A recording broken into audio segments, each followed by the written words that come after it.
Daytona International Speedway, the capital of the NASCAR nation.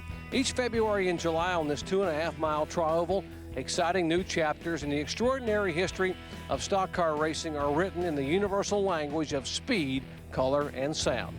Hello everyone, I'm Jerry Punch, your host for ESPN Ultimate NASCAR, The Explosion.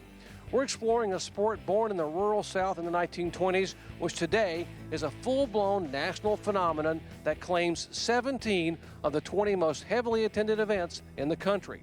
The driving force behind such explosive growth has been NASCAR, founded way back in 1948. Today, NASCAR sanctions about 1,500 races on more than 100 tracks in 38 states. Tomorrow, there promises to be more tracks and more drivers as the rumbling culture of stock car racing gains traction in the American consciousness.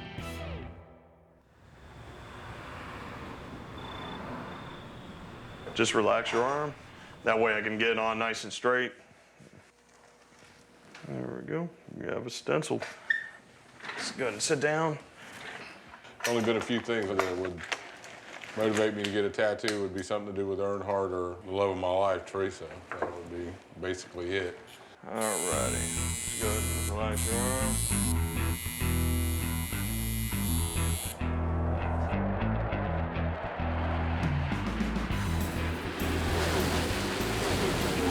Father, we thank you for this beautiful day, for the spirit of competition. We pray today for safety for drivers, crews, for spectators. God bless our troops, God bless this event, and God bless the USA.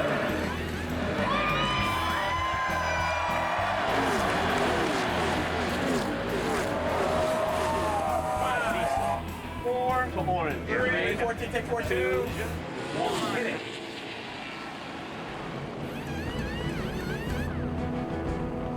The National Association of Stock Car Auto Racing. NASCAR is what it's called. A force is what it's become. A rolling revival show in praise of decibel levels, aerodynamics, commerce, politics, God, country, and pure unadulterated fun. It's noise, it's loud, it's dangerous, it's daring.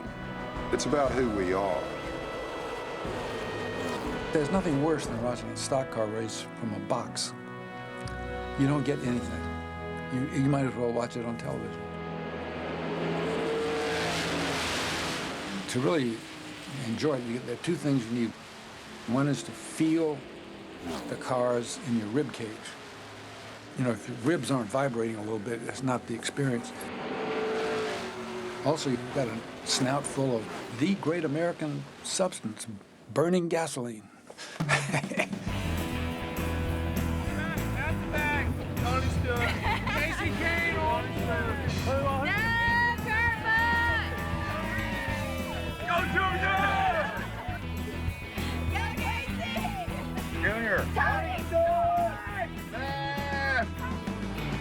You go in there on Tuesday or Wednesday, and there's campers everywhere. And you say, has racing been good for the camping business, or has camping business been good for racing? I enjoy a friend of mine that gets to come to a race for the first time, and they come and they go, wow, I had no idea there was this many people. When I really sit down and think about it, step away from the sport, I'm blown away, overwhelmed. The phenomenon is as undeniable as asphalt. NASCAR tells us that of the 300 million Americans, a quarter of them are NASCAR fans. And of all the spectator sports in the nation, NASCAR has the highest per-event attendance. Countless numbers of people are drawn to every one of its gut-rumbling races. These sensory assaults have overwhelmed the blue-collar consciousness, from sea to shining sea. It's everywhere. Billboards, movies, commercials, which, by the way, don't just play during the race. They play during the nightly news. They play during prime time. It's mainstream, man. It's normal to see something having to do with a race car. NASCAR, acronym for an organization, connective bond for a community, and symbol of a steady march from poverty to prosperity, from austerity to audacity, from dusty tracks to slick superspeedways,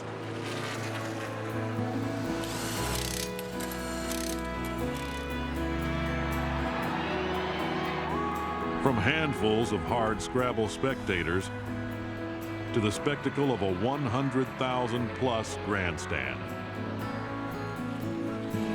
Men, women, and children, swathed in the heat of a broiling sun, enveloped in the roar of high-tech engines and the euphoria of the American dream come true. I think it's a reflection of America's race to a simpler time. If you look at our country the last 5 or 6 years, we are poised on the brink of a very dark future, we think, a future of which most of us are fairly fearful. The cool thing about NASCAR is that it's absolutely simple and knowable and a reflection a little bit of America's past.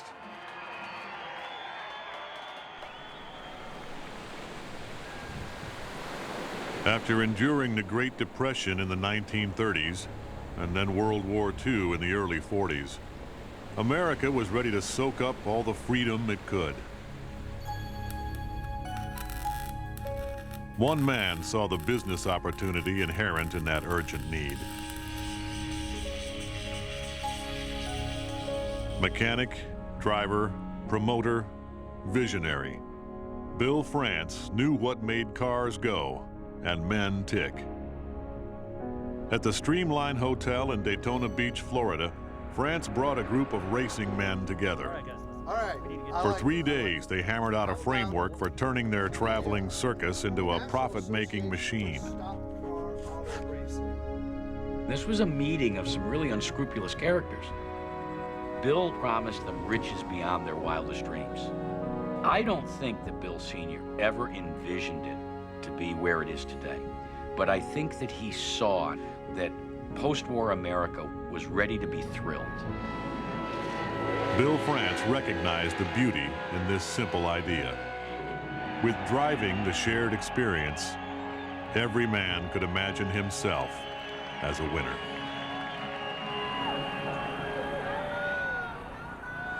All right, who's your favorite driver? Jimmy Johnson. Is there another? Junior! Oh, please get out of here. How about you, sir? Mark. You? Anybody but Gordon. The working man of the South and later on of the country is what made NASCAR and what is making NASCAR right now.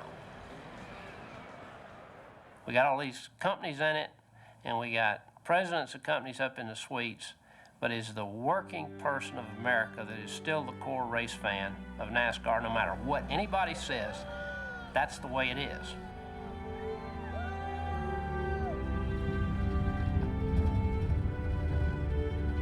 They came with nothing, and for a complicated set of reasons, many of them still have nothing. The slurs stick to me standing on these graves. Rednecks, trailer park trash, racists, cannon fodder, my ancestors, my people, me.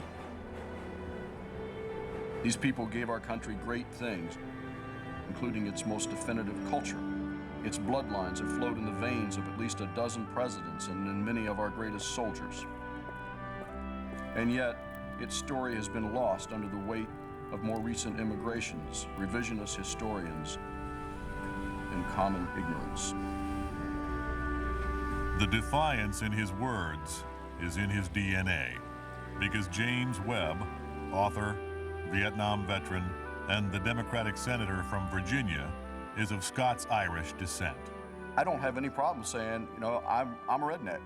I got 3 tattoos, I'm a redneck, and I'll always be a redneck. In the 1700s, the Scots-Irish came to the American colonies in a mass migration.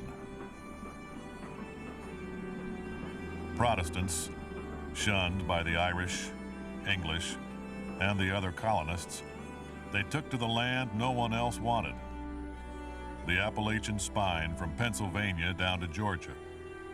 The Scots-Irish brought with them a love of the wilderness and a spirit of independence. The foundation of the Scotch-Irish culture has always been bottom up. You measure the health of a society not at the top, but how well is the average wage earner doing? Loyalty to family trumped obligation to government. This is a culture that is unenvious of wealth, individualistic to a fault, strong sense of honor, and at the same time, it can be very defiant. And that's where the basics of what now is NASCAR came out of.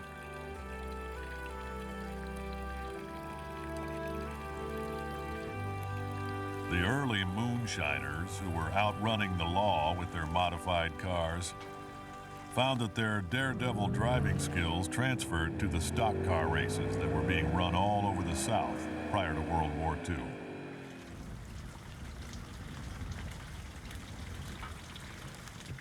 It goes back to the backwoods of the Scots-Irish, to the days of the old road runners.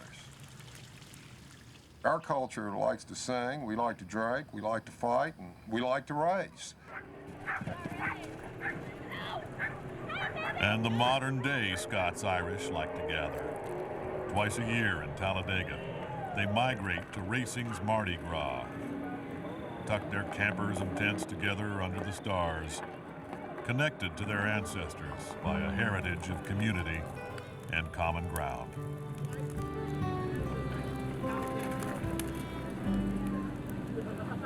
You see these fires flickering in the dark and people sitting together, drinking, eating, sharing stuff, telling their stories.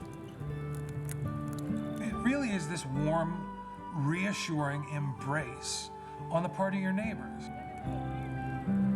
You know, the idea of a human being sitting around an open fire telling a story goes back to the earliest times when we came down out of the trees. It's really tribal. Now, granted, you walk through the Talladega infield with shoes on, your James Bond. But still, there's something really very American in all this.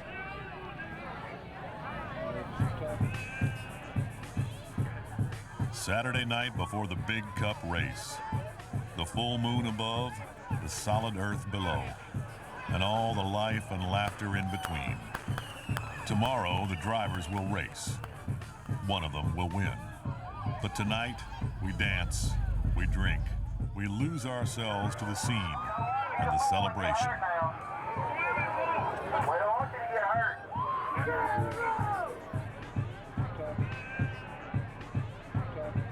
The parties in the infield at Talladega and across the street are second to none. At times you see it like it was with the people that packed up and followed the Grateful Dead on tour. That's what it's like with us. There was the one year when the campground out past turn 1 actually barricaded itself so the cops couldn't get in. So they were having so much fun, they didn't want it interrupted.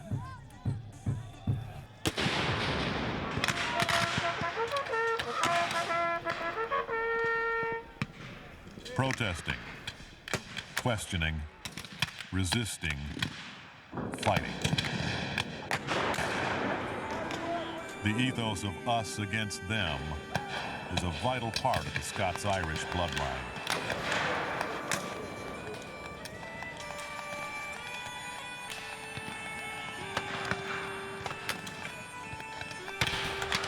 They have fought our wars. And in the Civil War, fought on both sides.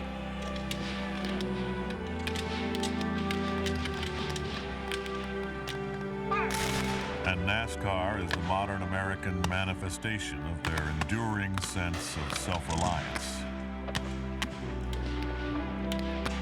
They have certain key beliefs.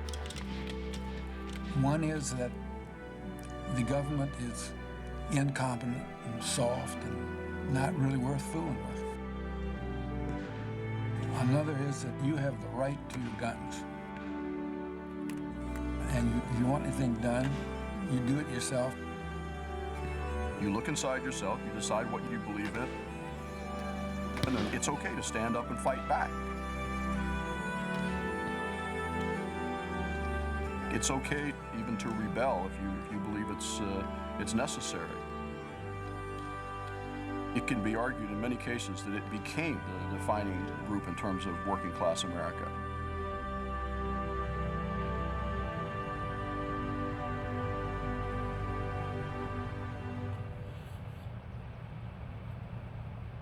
The sun comes up on Talladega. It looks like a battlefield. When you look out across this landscape and you see these Confederate flags and you see these tents, some of them have been knocked down. And it looks like you're driving back into 1863 and it's the Battle of Gettysburg. It's almost like there's two enormous armies camped there, just everywhere there's people. And you have to wonder what went on there the night before. To get through a night before a race in Talladega, you have to be brave. Last night it was 87 DUIs. I think Friday night was 78. So there was at least 2 or 3 fights every hour. Well, at one point there were 3 men running down the road butt naked. Alcohol and racing, about the extent of it. So when you go to a race, understand that the amazing scene you are witnessing has its origins. This working class America and all the stubborn pride associated with it spread across the country as the Scots-Irish migrated to every corner in the United States. So there was a willing and receptive audience as NASCAR stretched its tentacles to places like California, Kansas, Texas, and New Hampshire. Take the mindset of the Raider Nation, the Oakland Raiders in general, and you have the very primal NASCAR mindset. This is our sport. Fans of other sports don't understand our sport.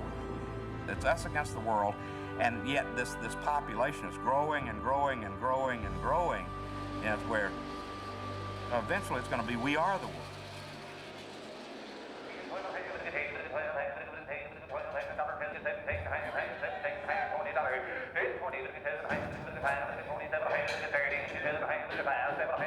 Nothing triggers memories like the sense of smell.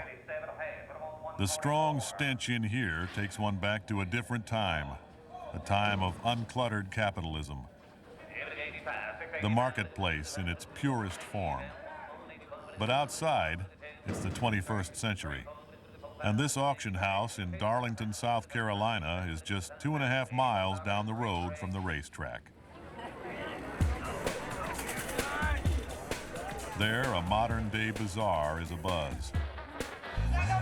In an America with so much money to spend, and so many people willing to spend it, on just about anything.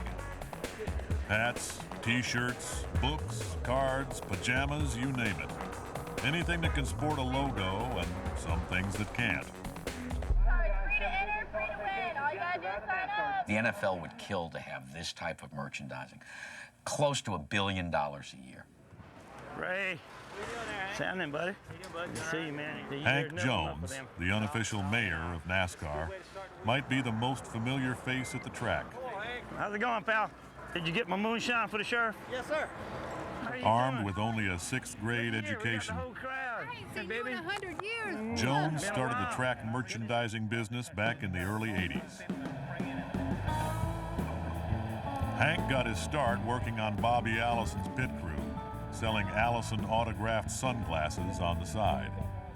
And that led to a chance meeting with Dale Earnhardt. And then Dale and Bobby and I were standing there one day, and Bobby said, Dale, how much money did you make last year? Dale said, I made a couple thousand. He said, you made a couple thousand? He said, Hank just paid me $25,000 for the first quarter. He said, you gotta be kidding. And I looked at Dale, I said, I'd like to do you souvenirs. He shook my hand, he said, you got it. Let's dig in this little box and see what we got over here. But these little transporters were really popular. We had a T-shirt out called a Dominator on Dale, and it wasn't very dominating that year. So the shirt actually didn't sell that good. So you know what? It looked pretty intimidating out there, you know. I said, Dale, I'm gonna do an Intimidator shirt. He said, I don't want to do Intimidator. I said, yeah, we need to do that, man. That's gonna be good. He said, no, you do that, I'm gonna whip you. There's an Intimidator. So we went ahead, sold a lot of product. Shirt, shot glass, hat, everything. And his competitors are called an Intimidator. And I think he started enjoying that, especially as the checks were getting bigger all the time. Jones eventually sold the business to Earnhardt for $6 million. Earnhardt sold it to Action Sports for $30 million. And the industry exploded. Skip Day, a Vietnam veteran, is getting his first tattoo. I wear black probably 99% of the time. Jewelry, Earnhardt watch, coolers, flashlights. I have rooms of stuff. There, burned into the flesh, a set of values, an avowed commitment to a way of seeing things, as symbolized by a man, the way he drove, the way he lived.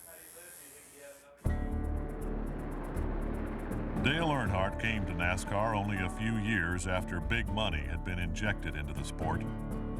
In 1971, R.J. Reynolds formed a partnership with NASCAR, thus establishing a new title sponsor. The Grand National Division became the Winston Cup. They added a level of professionalism that we did not have. Organization, a continuity, a point system, less races. Less was more in this case. After RJR came in, other large corporations fell into line. Your car wasn't sponsored by Joe's Crab Shack anymore. Instead, it was General Mills, Procter & Gamble, or Anheuser-Busch. People used to laugh at us with our hats and our patches and our stickers on our cars and how silly we looked compared to football, baseball, basketball, whatever.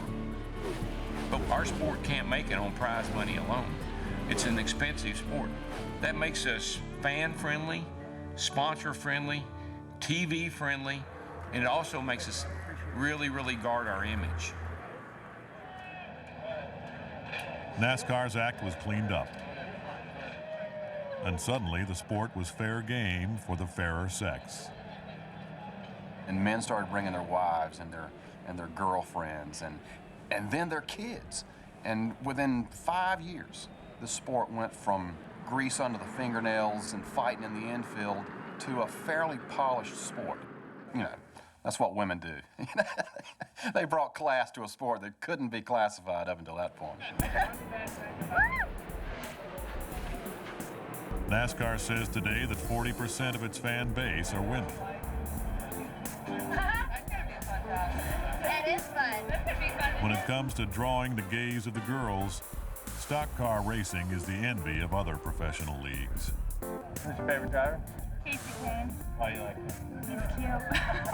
I'm not gonna lie. So it's heroes, linked to sponsors, in a color-saturated blur of suggestion. 80% of NASCAR fans will tell you that they make their purchases based on their brand loyalty of what they see on the track. Hey, there goes that Jack Daniels car. I know which bourbon I can buy now. 14, take 14. Take it away. A couple of years ago, they did a study of the exposure value for products during the Daytona 500. I need Jimmy Johnson, please, for the score. Meaning, what would those 43 sponsors have had to pay in commercial time to get that sort of airtime on network television? The exposure value was $265 million for one race. And ready, score it, please.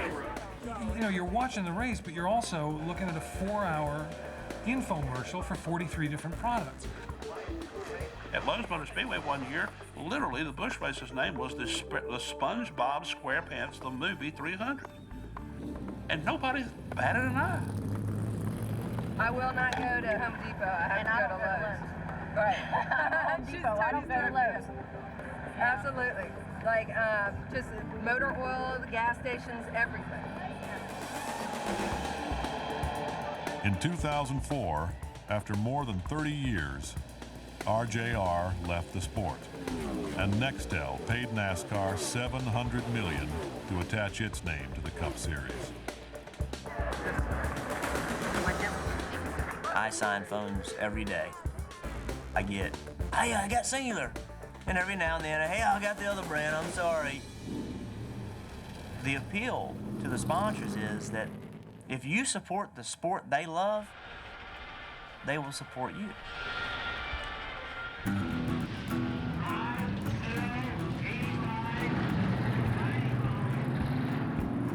Welcome to Thunder Road in Barrie, Vermont.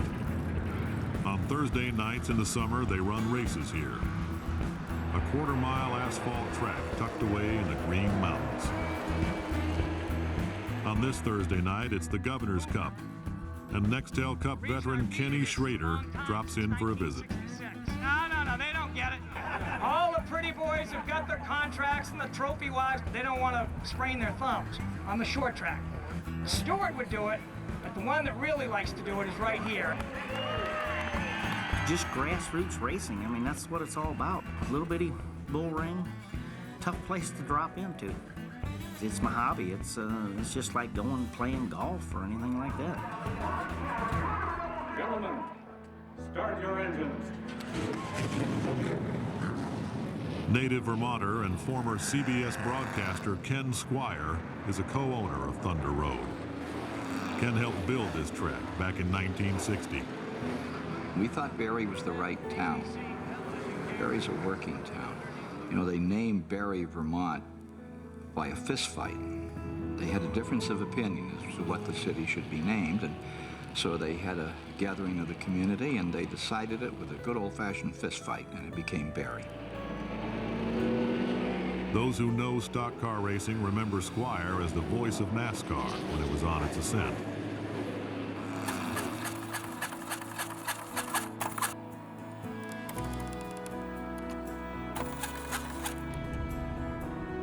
Portions of stock car races had been presented, mostly on tape, by the networks up until 1979.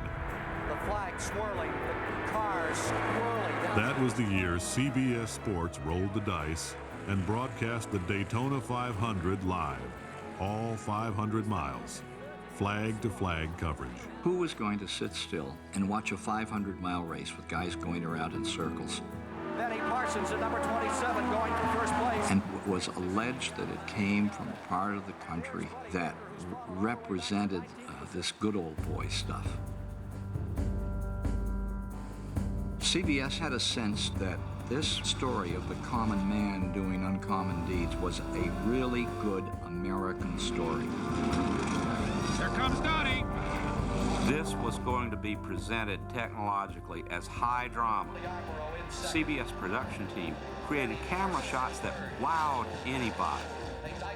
Instead of showing cars going vroom, vroom, vroom, they were going to set cameras down low on the retaining wall so that the effect you got was thump, thump, thump, thump, thump. Turn 4, it's Allison in flight. And so you were there. The movement, the speed, the feel were yours while you sat at home. The trackside and in-car cameras put you into the experience, giving the television audience a perspective, an advantage, unavailable to the fans at the track. And from central Georgia north was just about snowed and iced in. They had a captive audience, socked in, nothing to do, no other major sports event on TV that day. It's Bobby Allison low, Donnie Allison high. The other thing was the voice of Ken Squire.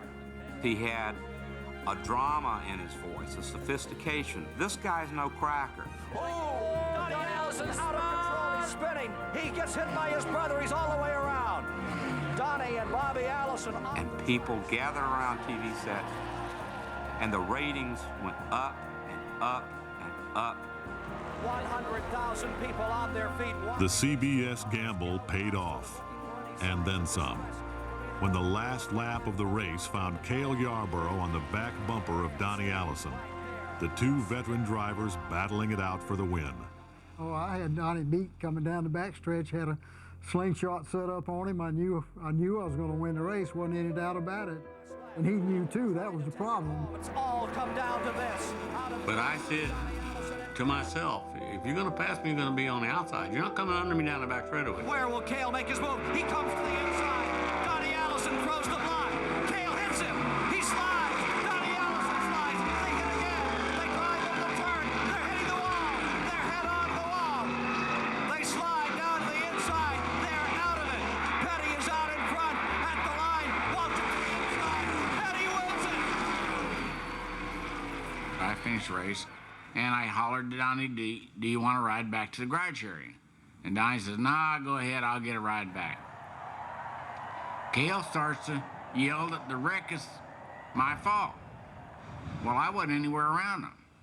And so, you know, and my version of the next phase of it is I think I probably questioned his ancestry. And there's a fight between Cale Yarborough and Allison. The tempers overflowing. They're angry. And he lunged at me and hit me in the face with his helmet. What a bitter defeat. And he went to beating on my fist with his nose. My story, and I'm sticking to it.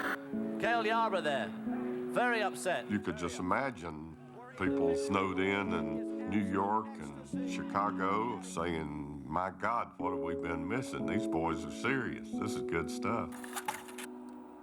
I'm a print guy, and this pains me to admit, but the power of television really kicked off NASCAR. Checkered flag, ready to fly. Get out your instrumentic. It's going to be a photo finish.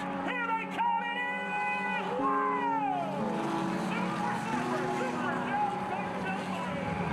We need to go down the pits that way, get the deal done, and then come to victory lane. It's 2 laps in this victory lane. Ken Squire still finds that kind of excitement on Thunder Road every Thursday summer evening in Barrie.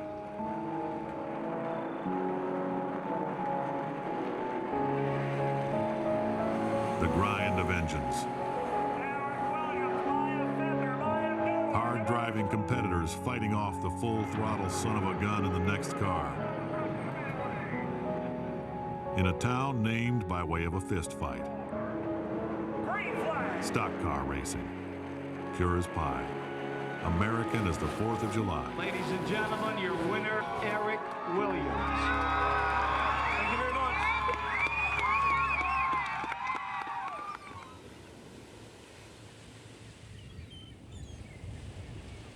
Everything was normal that week. We felt we had a great shot of winning the Daytona 500 again. Right there at the end, I was on the pit box, and you know, he came by a couple of laps ago. I thought he had a good run.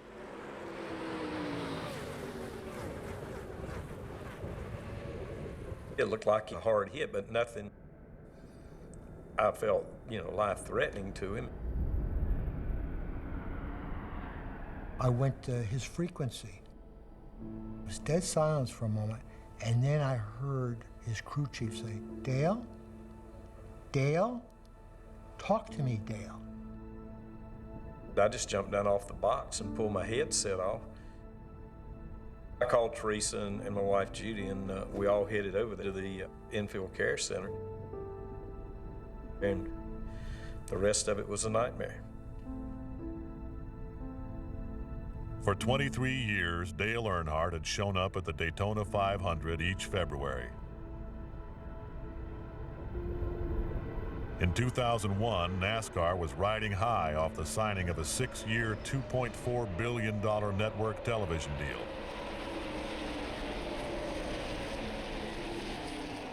So there was a heightened excitement in the air as the great American race approached. Almighty God, we pause today with all of this excitement, and may your blessings abide with us all this day. It's my first day on the job. Amen. And we were a little bit nervous. Gentlemen, start! It's the biggest race we have. It's our first race. It's, you know, baptismal by fire. Look at Earnhardt. Right down to the apron to take the lead. Dale Earnhardt Jr. in the red car pushing with him. I've been out there long before now when I thought there was more than one Earnhardt on the track, I can tell you that. Darrell Waltrip was up in the booth. Richard Petty was 9 years into retirement, and Dale Earnhardt was firmly established as the face of NASCAR. As the sport grew, Earnhardt had grown with it, piling up 7 points championships, plus an enormous personal fortune, while polishing up his persona from the early days. I asked him about school. This was way early in his career, and I asked him about school. He said, tried the 9th grade twice and quit. Said, couldn't hang, man, couldn't hang. The story is ingrained in NASCAR lore. The roughneck from the mill town of Kannapolis, North Carolina, who by dint of hard work and his desire to race, avoided working in those mills. Lint heads, they were called, and it wasn't meant to be flattering. Dale Earnhardt escaped, but he endured dire financial struggles and 2 failed marriages. What is the way out of the ghetto, the way out of the mill town? You do whatever it takes. That's what Dale Earnhardt made his living with. He did whatever it took. He was as, for lack of a better term, as redneck as there was. He was off the dirt tracks around here, you know, and he was rough, man. But as time went by, and as Dale matured and the sport grew, they really grew together.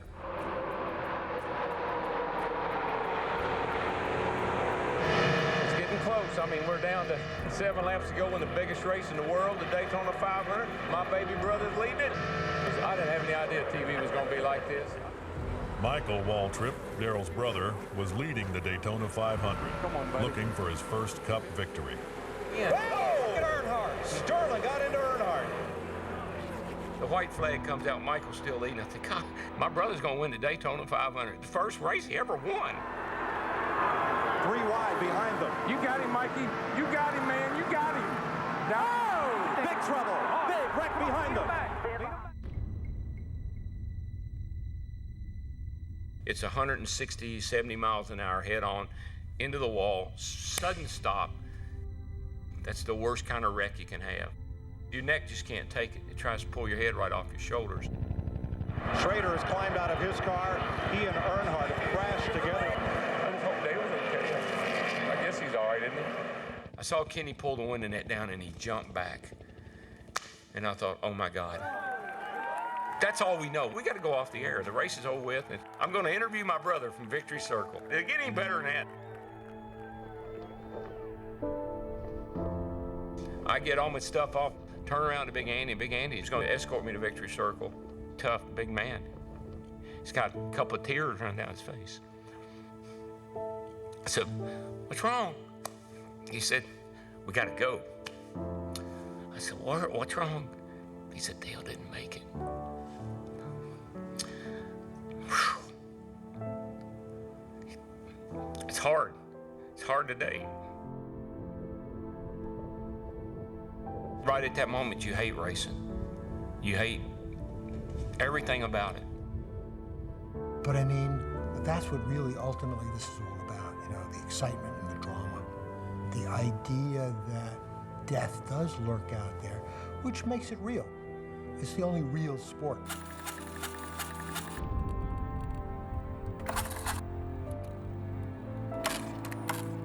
After the accident in turn 4 at the end of the Daytona 500, we've lost Dale Earnhardt.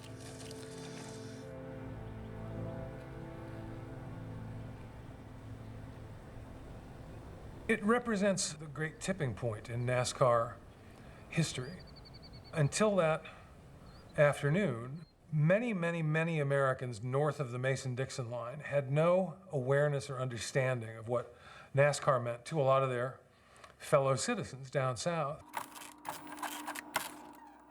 The New York Times put my story on page 1, but the headline did not mention Dale Earnhardt because they felt that the Times audience wouldn't know what a Dale Earnhardt was, you know, famous stock car driver dies. Of course, the next day, everybody knew. On the heels of his death, interest in parts of the country that hadn't been interested in NASCAR grew exponentially. So in that moment, in that split second when he was killed, you see the death of NASCAR as it used to be and the birth of NASCAR as it's about to become. A more streamlined, corporate, more accessible version of itself. You know, when it came on that he had passed, I really don't remember the next few hours. To be quiet. I don't remember. Because so many people did live vicariously through Earnhardt, it was almost as if people had lost their own lives. Something went out in their own lives, and they replaced it with a mythological view. All right, you can go ahead and stand up and take a look in the mirror. Man, that just looks so much like him. That's awesome, just like he was. The thing about Dale Earnhardt that can make you understand all this was answered beautifully by a guy I spoke to. I said, "Who's your favorite racer?" And he said, "I guess it'd still have to be Earnhardt." And I asked him why. And he paused a moment and thought, and then he turned to me and said, "Because he drove the way I feel." Our schedule doesn't allow us to grieve. It doesn't even allow us to celebrate the good very long. Dale's dead. Rockingham is next Sunday. And that's the grim reality of it all. At Rockingham, they park you in the coach lot, champions first.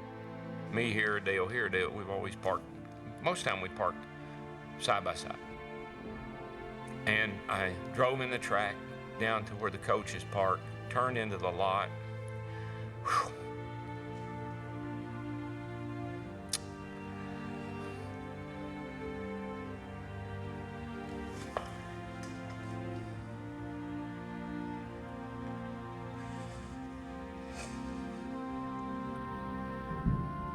And where the coaches park, no Dale coach, just a big wreath of flowers with a big tree in the middle.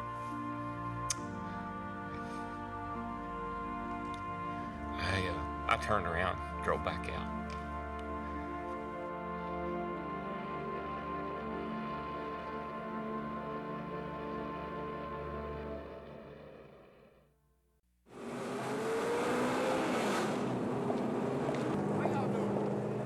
Every culture in history has been connected by a mythology. And every mythology, from the gods and heroes of ancient Greece on down, has a hierarchy. Around here, Richard Petty is the king, but a king who often walks among his loyal subjects. More than a few branches down the royal tree, He's getting killed now. 2006 rookie phenom Denny Hamlin warming up for a night race in Charlotte.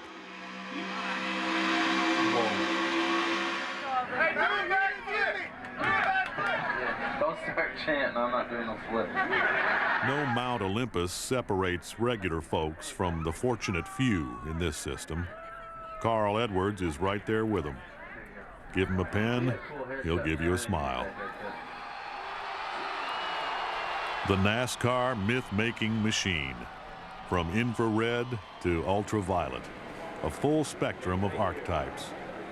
Angels and antagonists, the good and decent, the down and dirty.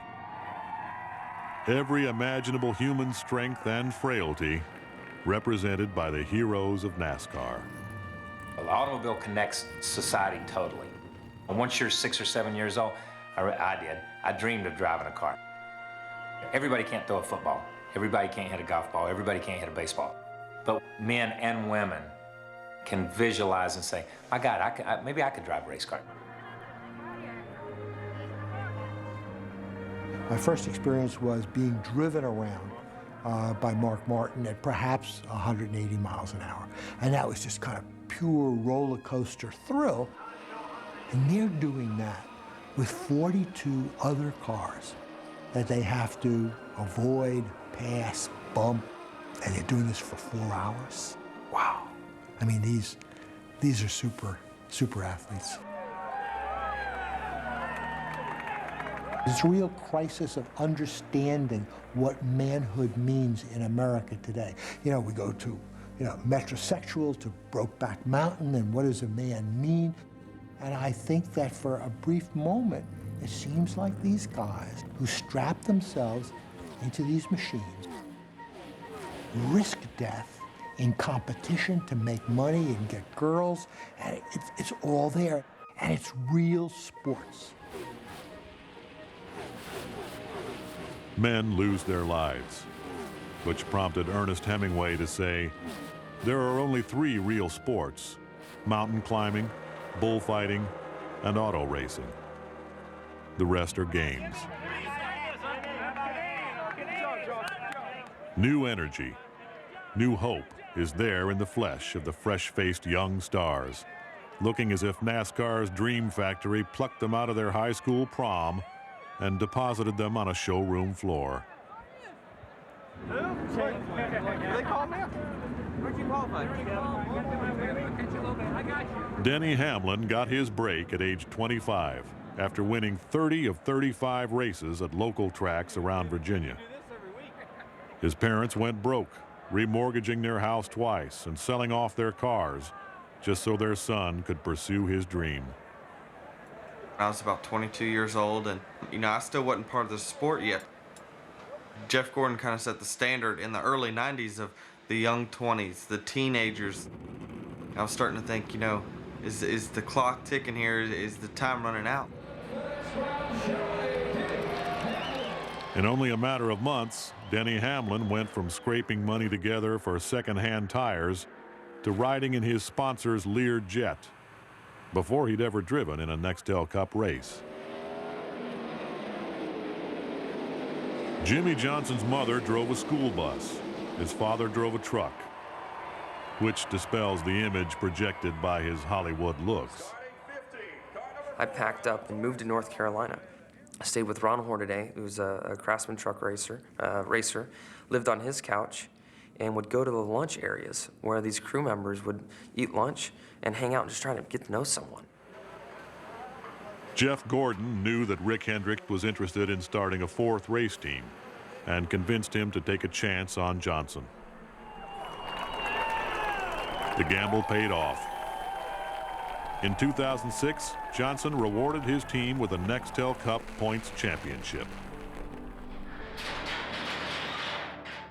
The modern drivers owe their livelihood to a breed of driver that lived for little more than the adrenaline rush of a floored accelerator.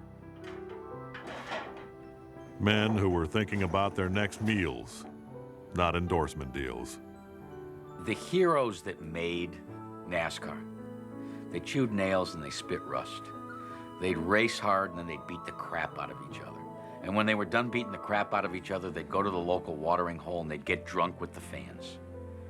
Can't do that anymore. Now everything has to be correct. We're talking about $18 to $20 million in a sponsorship package. You don't want a driver saying the wrong thing.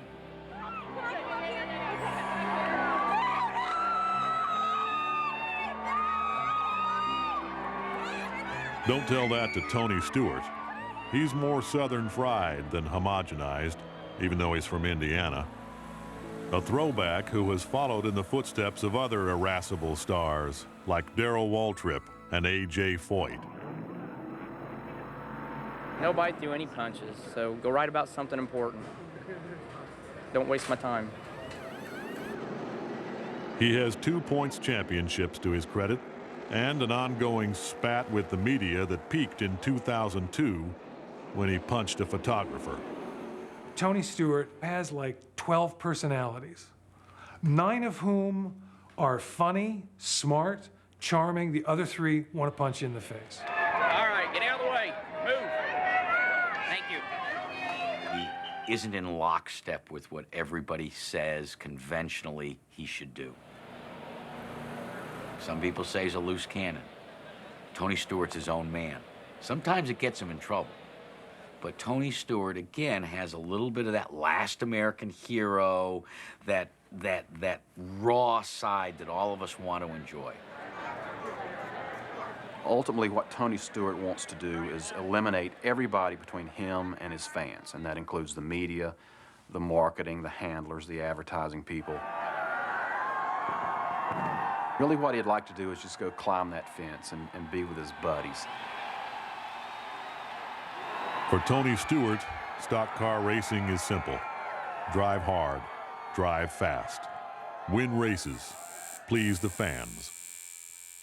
Reminds racing people about a man they miss almost more than they can say. The man in black, Dale Earnhardt. Earnhardt Sr. was the hero to the shrimp boat captains, the backhoe operators, the people working in the factories and on the docks and all that kind of stuff, because they related to him because he was a working man. There's some big, heavy-handed guy out there running dirt track races somewhere, wears blue jeans and T-shirts and doesn't talk quite right and doesn't have his hair looking exactly like Brad Pitt, that I hope some sponsor will say, hey, this is another Dale Earnhardt.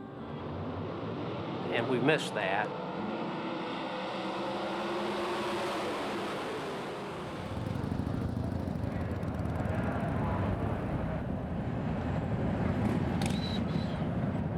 It's hard to believe that any city in this country holds 2 auto races a year, with each drawing as many as 250,000 people. But Indianapolis, America's first home of motorsports, does just that. Woo, Gordon! It's going to be number 5 right here, baby. Number 5. Yeah, you know about the race in May, the 500, one of those classic American celebrations. But on a steamy August morning, the crowd swells in anticipation of what is still a young tradition.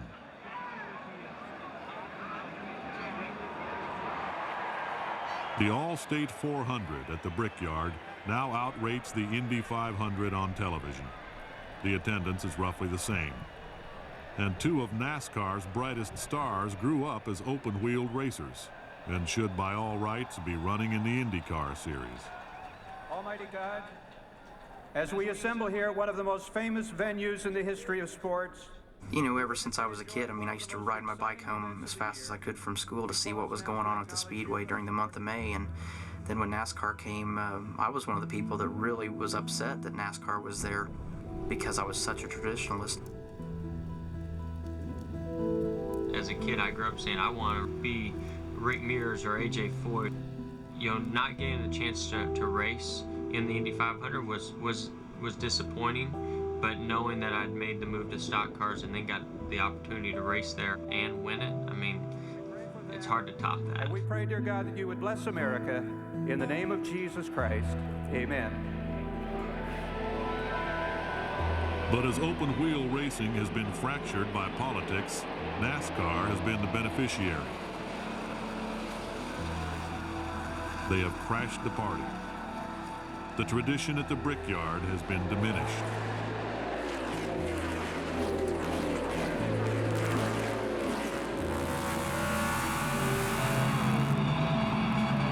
A bottle of milk to the Indy winner will always mean something in the month of May.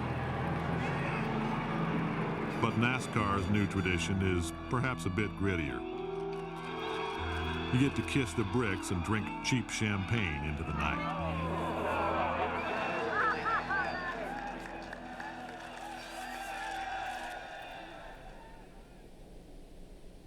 Tradition gained, tradition lost. As NASCAR has branched out of the Southeast from a regional to a national sport, there have been some casualties. 4 races in the state of North Carolina have been sacrificed. 2 in North Wilkesboro and 2 in Rockingham. We used to race 12 times within 200 miles a year, okay? Which is bizarre. North Wilkesboro, great racetrack. They took it off the schedule and they moved 1 race to New Hampshire and 1 race to Texas. Why? Because we needed to be in those markets. For our sport to grow, they went to where the people are. They build racetracks in Kansas. They build them in Chicago. They build them in Dallas.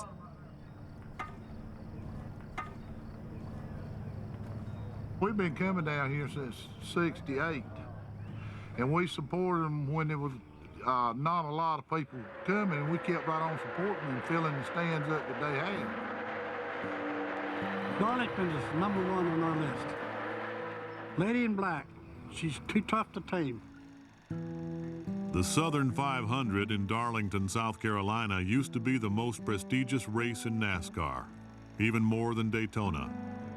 The Southern 500 is now gone, and Darlington is hanging on by a thread to one race. My first NASCAR race was 1961. Me and 3 of my high school buddies drove down, no ticket, no room to stay, no nothing. So we got a ticket and we found a place to stay and been coming to Darlington ever since.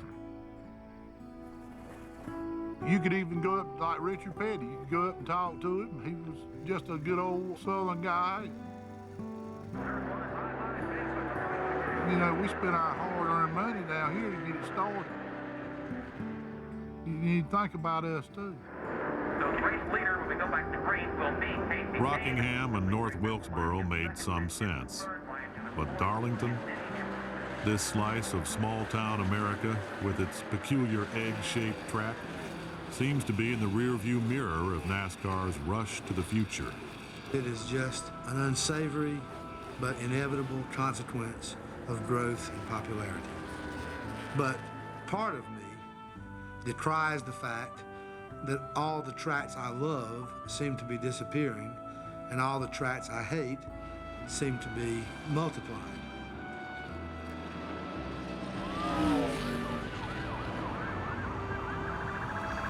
The baton twirls and beauty queens of Darlington's Labor Day Parade have been replaced by a caravan of 18-wheelers.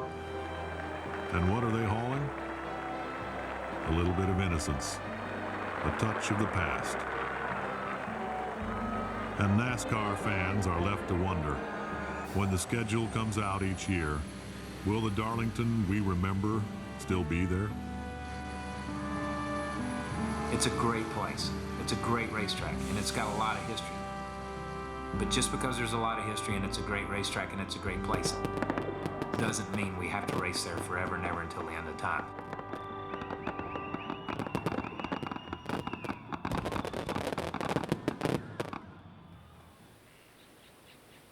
Sonoma, California, wine country. About an hour's drive north from one of the most liberal cities in the country, buttery afternoon light washes over a gentle, gentrified valley. Even here, car racing has long held a place. And now NASCAR is a major presence. Jeff Gordon grew up a stone's throw from this valley in Mission Vallejo. He dominated the go-karts there as a boy and moved on to Indiana and more open-wheeled success. Good thing you guys found some shade around here. Man, is it hot. I can remember me and my family driving up through Napa Valley and asking the question, what are all these, green vineyards and these, huge places that I didn't know what I thought they were houses. And it's really cool how it's kind of brought me back to those moments. And today we have Jeff Gordon cellars, and the Chardonnay's been out, and we've got the Cabernet is going to be coming out maybe January. He won races everywhere he went. Surely he would be the next great Indy star. And yet one day, after testing a stock car, he called up his stepfather and said, "Sell everything. This is what I want to do the rest of my life." He was only 21 years old when he came onto the Cup scene, and in his first 9 years, he won 4 championships. But the NASCAR world he entered was not quite ready for Jeff Gordon. Perhaps he was too young. Maybe he was too handsome. More likely, he was just too good. But most of all, he wasn't Southern, and he wasn't Dale Earnhardt. Kendrick Motor Motorsports contributed a lot with the engines, and we appreciate that. The rivalry was really among our fans. They were split down the line. They either, loved Dale or hated Dale, and they either loved me or they hated me. He didn't have the cowboy boots and the cowboy hat and the big belt buckle.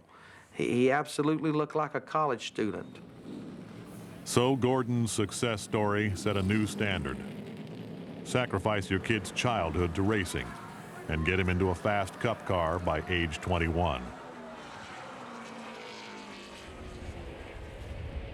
Race day in Sonoma.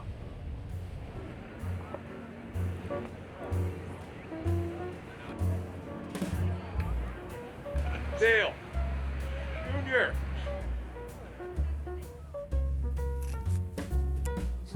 Toto, I don't think we're in Talladega anymore. There's the Ravenswood tent. Their slogan, no wimpy whines. Perfect for this crowd, right? Maybe we're still a few years away. Thank you, Ray. I appreciate it. Last night I had my third annual croquet world championship. And then announce to everybody that I'm getting married. So.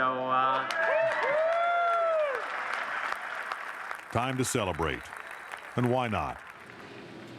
In June of 2003, Gordon's first marriage ended in a messy divorce that painfully played out in the tabloids, much to the delight of Gordon haters.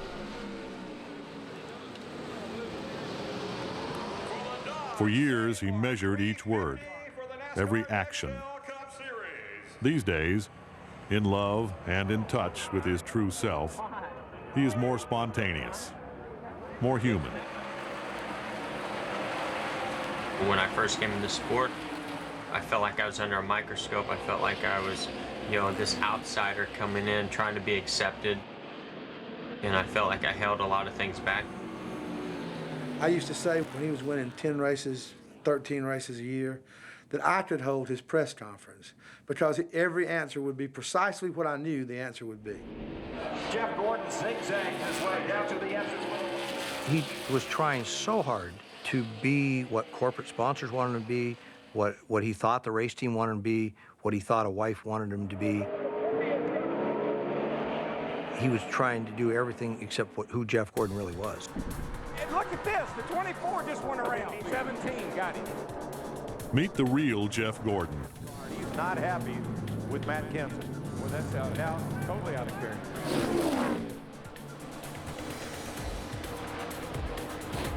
Oh! Kenseth goes around off the front in the corner. Automatically, you think of that shoving incident on pit road after the race. I think your personality really comes out on the racetrack. And, that passion has never died down. I gained new respect for him last week because he had a much faster car and Kenseth should have got out of the way. He probably did something that made him look like a man for a change.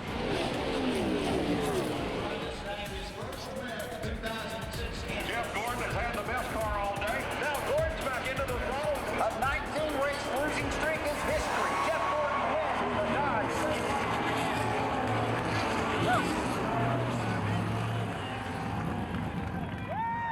Take a good look at Jeff Gordon. That's turn of the 21st century NASCAR, you see. New millennium NASCAR. A little easier on the eyes. Is that Jeff Gordon Cabernet, All right. Comfortable behind a wheel or a microphone. I have parents call all the time and say, what do you think I should do? What would you recommend? I'd say, can you see your son or daughter in GQ magazine? And if you can't, work on it. If they're too heavy, put them on a diet. If they got pimples all over their face, get rid of them. If they got a goofy, stupid-looking hairdo, okay, fix it. Living room looks, manicured style, the inevitable confluence of Madison Avenue sensibility and racing's popularity. Jeff Gordon had to happen. And everybody in the business is a little richer because of it. Hey, how about that for a topper for the weekend, huh? Can you tell us about the proposal and getting engaged? Is she going to sign a prenup? Well, David, she's here, and maybe she can come over and talk to you for a little while and answer those questions. Tell her I got a lawyer she needs to see. Welcome in, everybody, to the Driver's Zone. I'm Liz Allison. I think more than any other sport, NASCAR has nailed the fans with the personalities and the lifestyles. Casey Kane, he's one of the hottest drivers on the circuit. I mean, the girls love him, the guys love the competition part of him, and he's just really kind of the whole package. Casey Kane, Carl Edwards, Dale Earnhardt Jr., the hotties, the young hottie guys, it's the young guys. They're cute, they're polished, and oh yeah, by the way, they can drive race cars too. This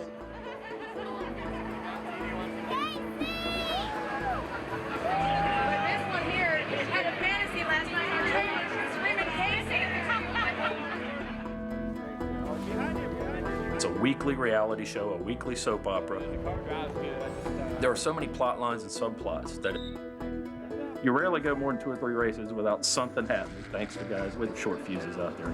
They get on each other's nerves, and that just drives the sport that much more. And we're so accessible that, you know, every time, as soon as we get one leg out of the car, there's somebody with a microphone in your face. So, you know, they have better access in NASCAR than they have in any other sport. But, you know, they're the first ones to try to take anything that's the least bit controversial and use it against you. Perhaps no driver has attracted more media attention than Dale Earnhardt Jr. When you're the son of a great man, you run the risk of becoming JFK Jr. A person whose role in life becomes to sort of maintain the eternal flame, but can never step out of that long, cold shadow that the father throws. Folks weren't ready to hand it to Dale Earnhardt Jr. He had to earn it. Dale Jr. Like his daddy, but his daddy's no longer here. He's not the Intimidator, that's for sure, but he's doing a good job. He has all of his father's fans, plus he has his own new fan base, and it's huge. At least 80% of the people in the stands are Dale Earnhardt Jr. fans. He's sort of rock star enough to appeal to the 16, 17, 18-year-old boys and girls, but he's also got just enough ma'am about him to appeal to their parents. Good morning, Liz. How are you? I am great. How are you doing? I'm Lord forbid me as a radio host ever say anything negative about Dale Earnhardt Jr. on the radio. You know, people call in and they're defending him, especially at the mom fan that's out there. They all look at Dale Earnhardt Jr. like as their child. They're so protective of him. That one wasn't easy. We only let them. I mean, everybody loves Dale Earnhardt Jr. Way to go, Junior! I think when you talk about the bridge from the old NASCAR to the new, you've got to give credit where credit is due, which is Jeff Gordon. Jeff Gordon is the guy who brought the sport out of the hills and hollers of Western North Carolina. But Dale Earnhardt Jr. perfected that by appearing in Rolling Stone, by becoming a matinee idol. You said Joe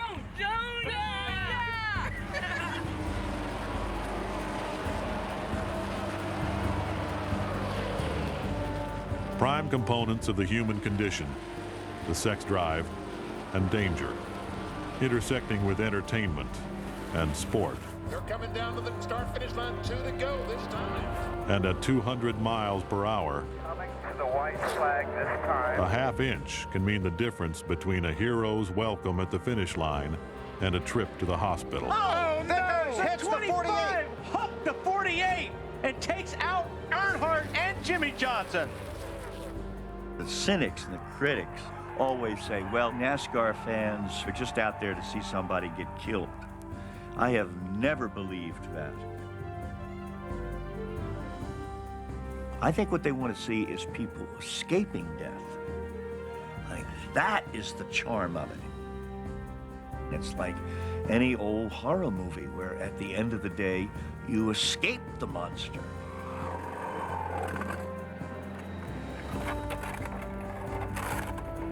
mingled up in the human mind for the last 1,000 years is the idea of sex and death. That the more imminent death seems, the more important sex becomes. And so you put those things together. You put together a case of beer, a halter top, death and sex. And all of a sudden, Martinsville, Virginia is the sexiest place on earth.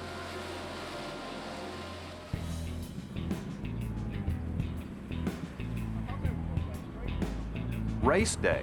If you're driving to the track, you're getting into traffic. 4 and 5 hour traffic jams.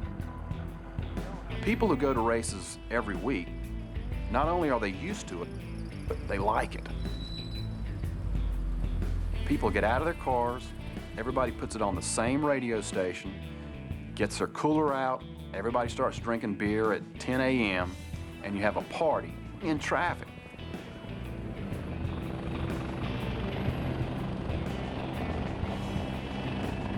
When you can beat the traffic this way in the Hendrick team helicopter, it proves you've arrived at the top of your sport.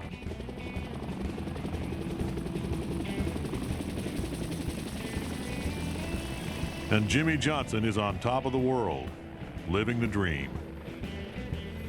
His wife, Chandra, a former model, on his arm. Jimmy Johnson! Hey, here we go. Cold beer right here. Come on, guys. I know you gotta have it. NASCAR no longer gets pushed off to the side as a grease under the fingernails regional sport. Brian France clearly wants to make NASCAR a very sophisticated, respected sport. He understands very well that a lot of the American public still looks down their noses at NASCAR and think of it as a backwater sport. Brian's vision very clearly is to purge the redneck, podunk, corn-pone, blue-collar image of NASCAR. He despises that image. He wants to polish the thing, send it uptown, make it hip, and it's beginning to work.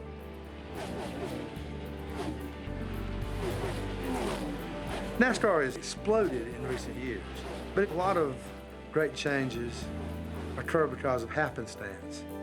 The most popular driver in 1964 was Fireball Roberts, and he was killed in a tragedy that's comparable to the Earnhardt tragedy. The year that he died was the year that Richard Petty won his first championship. The year that the factories pulled out of pumping money into NASCAR, Winston came in as a corporate sponsor. Petty's last championship preceded Earnhardt's first. Petty's last race was Jeff Gordon's first race. NASCAR has been very fortunate. Good fortune has been a constant, and so has the passion of NASCAR's fans. When Stephen came to the spring race, he didn't anticipate that would be his last moments here on Earth. This is a memorial service for a man who died on the Talladega infield. A diabetic, he was found slumped over a generator. A plaque inside the track reminds people of the man and how much racing meant to him. Twice a year, family and friends gather here to honor Stephen's memory.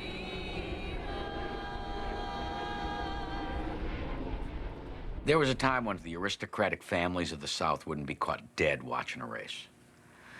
But all the things that those aristocratic families thought that they stood for, family values, pride, workmanship, today's NASCAR families stand for it. Finally, the real heart and soul of the South got their chance, and stock car racing was the platform that they got up on. And they shouted to the world, not only are we as good, we're better, because we're real. Free New York Post, free New York Post. Get your NASCAR poster, free New York Post. NASCAR's annual celebration. Stock cars rumbling down the streets of Manhattan, trumpeting, echoing the season's close. Today, onlookers gather and even recognize the stars.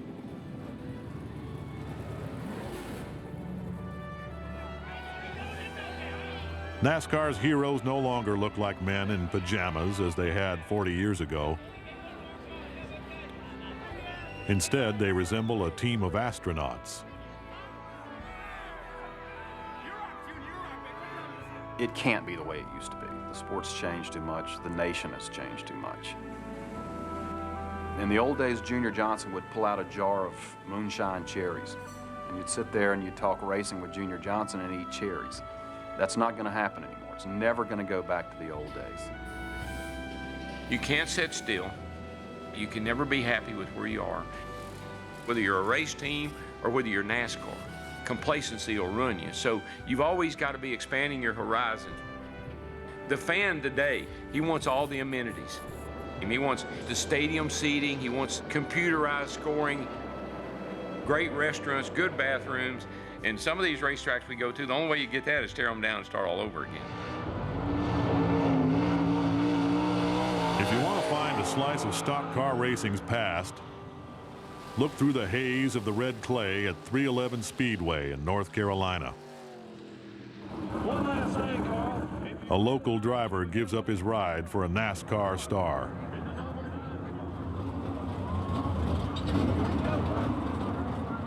The fans down there will forever be talking about the night Carl Edwards showed up unannounced,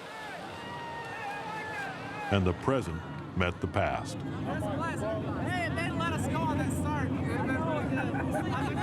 Do you feel like you're part of the past when you come out to an old dirt race? No, I feel like I'm part of the future. There's a lot of great race car drivers out here. You can tell by how poorly I've been finishing here tonight, but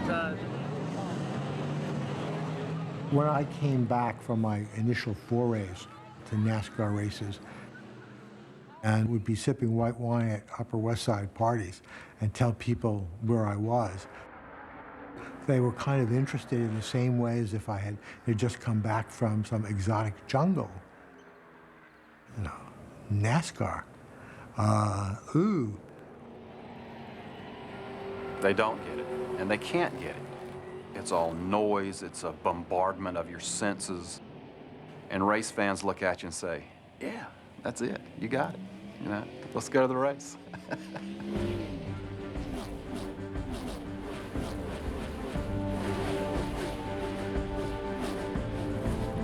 Is it loud? Is it sensational? Is it a big party? Yes, yes, yes, yes. It is all those things. But having said that, then you have to go and also say, it's Americans at play. This is us. These people are me.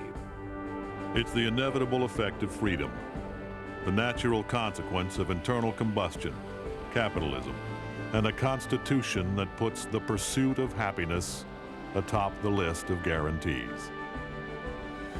And there, in the locked focus of the racer, strapped into a glossy projectile, careening past motor junkies who couldn't care less what you think of them or their tastes, there is America. If you wring the cloth that is NASCAR, that drop you get is absolutely concentrated Americana. If you go to a race, you will see every component of popular culture expressed in like 10 minutes. Right down to the shoes we buy and the things we drink and eat. And as you move through the campgrounds, as you move through the concessions, as you hear the benediction and see the flyover, you begin to understand a lot about America that is perfectly distilled in NASCAR.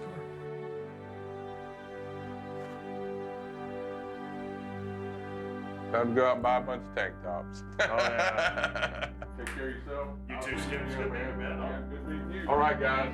Y'all have a good one. Light them up, man. All right. Light them up when you leave. All right.